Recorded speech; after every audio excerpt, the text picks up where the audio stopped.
Welcome back. I'm Annie from the Green Plate Special Garden, and today we are going to do a little exploration of seed packets. So if you are pursuing your own little gardening project, you maybe have received some of these or gone out and gotten them somehow. And there's a whole lot of information on seed packets. I absolutely love reading through them. I learned so much from just reading the seed packet. So I'm gonna kind of tell you what are the specific things to look for on a seed packet, and then because I just love seed packets so much, I'm just gonna read you a few of my favorite ones, some of the descriptions of plants and seeds that these gardeners come up with are so cute and fun, so we're gonna enjoy those together as well. Okay, so now we're looking at the back of a seed packet, and this is just a set of carrot seeds that I picked out that we planted recently. They're from Territorial Seed Company, and I'm just going to go through and describe to you the different kinds of information that you're going to find on the back of this seed packet. So if you flip it over and look at the back, in the top right corner, it has the year that the seeds were packed for. So this packet, it says packed for 2020. That's awesome. That means these are brand new seeds. Now, you don't have to plant seeds that are from this year.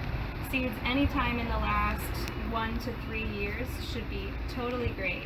And if they get older than that, that's fine too. You can still plant them. They're still going to grow. You just might not have quite as many of the seeds actually sprout if the seeds are a little bit older. But I plant old seeds all the time, and I usually just end up planting more seeds in that case. So looking further down, the kind of information you can see here is seed depth. So these seeds are going to be planted 1/4 inch deep. Seed spacing. So this says as you're planting it, you're going to plant 4 seeds per inch. Soil temperature for germination and days to germination. So germination is one of those fun gardening words, and basically what it means is sprouting. So the soil temperature for germination means that these seeds are going to best sprout between 45 and 85 degrees Fahrenheit. And days to germination means once you plant the seeds, it'll be between 6 and 21 days before those seeds sprout. And then finally, it tells you thin plants to 1 to 3 inches. So what that means is, while you planted seeds 4 per inch, ultimately, you only want to have 1 carrot every 1 to 3 inches. So you want each carrot to be 1 to 3 inches apart. So you're planting more seeds than you actually need, and a whole bunch of little sprouts are going to pop up. And then you, over the next few weeks, as you come and check out on your carrots, you're going to thin them. So you're going to pluck enough of those carrot sprouts so that you just have 1 little carrot sprout every 1 to 3 inches. And the purpose of this basically is just that these seeds are really small, all kinds of things could happen. Maybe they don't all germinate, maybe a bird or a bug carries one away. So you plant more seeds than you need, and then ultimately you're going to thin them to be this ideal distance apart. And in this case, it's 1 to 3 inches apart. So that's about it. Every company has slightly different ways of arranging this information, but most companies will have basically this stuff and maybe some more details, but this should be enough information for you to be able to be successful in reading your seed packet. So now I just want to take some time to just explore some other seed packets that I really enjoy. Sort of a dream job of mine someday is to be the writer for these seed packets because there's so much fun information on here. So I'll just start with this from Adaptive Seeds, the Lutz Green Leaf Beets. It says, an old standby winter storage beet with deep red roots and pale green leaves. Quite pretty and amazingly sweet. Suffered from lack of stewardship, but our friend Avram Drucker of Garlicana has been reselecting for size and firmness. This is his strain, and it's won us over. I just think garden people are so cute. And also, I picked this one out because it says something kind of interesting. So it says, suffered from lack of stewardship, but our friend has been reselecting for size and firmness. So that has to do with, that's sort of a seed saving concept. When you are saving seeds, you kind of year to year need to be selecting the best plants and saving the seeds from those plants if you want to continue to have high quality seed. So this variety suffered from lack of stewardship, which meant that there's a period of time that people weren't carefully selecting, and so probably the seed quality went down. And so thankfully this friend Avram Drucker has reselected for size and firmness, and now it's a high quality seed again. Let's see. Oh, this one's fun. This is a type of grain also from Adaptive Seeds called einkorn, and it says the first form of wheat to be cultivated over 10,000 years ago. Think about that, 10,000 years. It says higher protein than modern wheat, but much lower yields. Einkorn is German for single grain. Like einkorn, like one corn, one grain. Similar to emmer, spring sown, and maybe easier to digest. Easy to grow and nutritious, but difficult to thresh. So threshing, that's another fun word. That has to do with how you sort of separate the seed from the seed pod. Oh, and also, speaking of that, on the back, it talks about how you separate the seeds from the seed pod, and it says, quote, dance, rub, or flail seeds from seed heads. So how do you dance seeds from seed heads, you might be asking? What this actually means is you can take the seed heads and put them on the ground, and people with bare feet sort of walk or dance over top of them, and that breaks open the seed pod. But the seeds themselves are hard enough that they are just fine with being danced on. And that just like gives me the loveliest images of like children in long floral dresses dancing on a wooden floor to get their seeds out, you know? And it also says winnow to clean in front of a fan or steady breeze. So once you've done your dancing, you have all these seed pods and all of like broken open seed pods and the seeds. So how do you separate the seeds from the seed pods?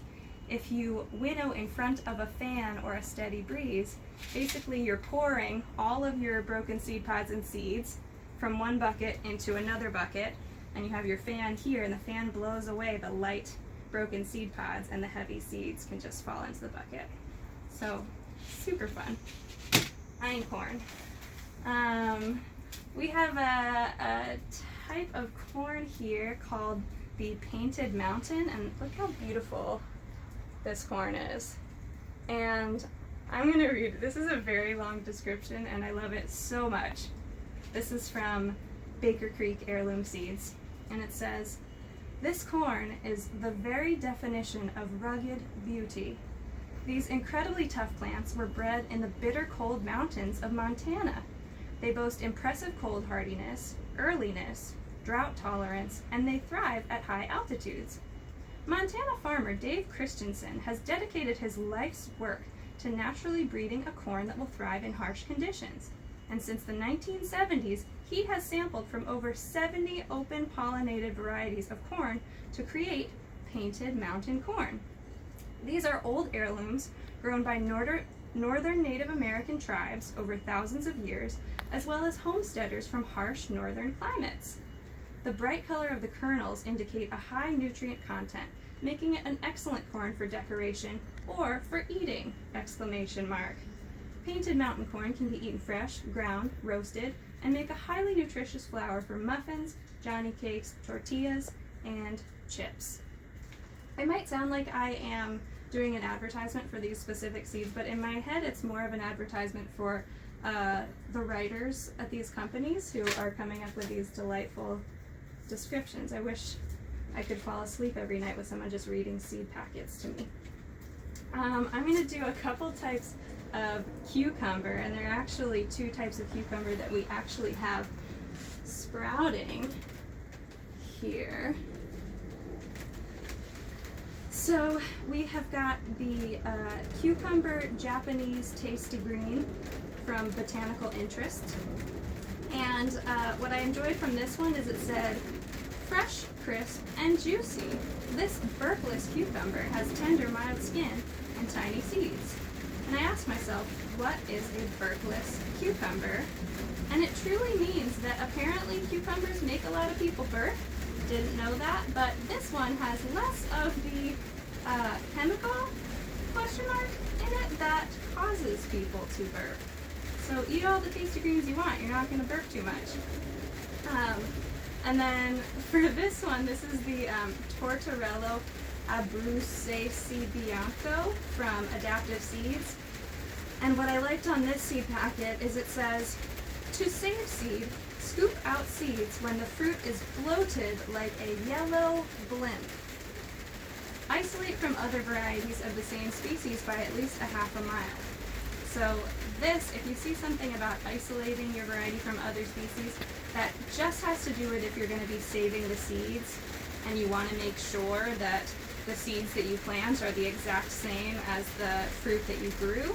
You want to make sure that there aren't other cucumbers around that could be cross-pollinated, because you might end up with a hybrid of two different types of cucumbers. But you don't have to worry about that information unless you're hoping to save seeds yourself. And if you are interested in that, that is a whole fascinating other world that I encourage you to look into. And maybe we'll do some videos about seed saving too. Okay, just a few more. So here we have the Paul Robeson tomato from Hudson Valley Seed Company. And the main reason I wanted to show you this is that Hudson Valley just does the absolute most delightful job of making all of their seed packets a work of art. And this literally features an artist named Molly Costello that I really enjoy. Molly does a lot of really cool agricultural related artwork.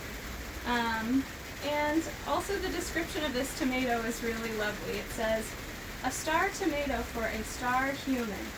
There's a lot worthy of honor in the story of Paul Robeson, his musical genius, his political activism, his athletic accomplishments, and his civil rights leadership. This tomato is as multifaceted as he was. Its deep flavor is like his renowned baritone voice. Its broad shape akin to his robust physical stature. Its powerful, outstanding flavor an echo of the man's full-strength personality. For all of these reasons, the Russian tomato breeders who developed this variety named it in his honor. Oh my gosh. Thank you, Russian tomato breeders. And even, so they have this beautiful information here, and then the actual seeds are in a separate envelope that's found inside this one, and it even has some artwork on it from Molly Costello. So I love that about Hudson Valley Seed Company.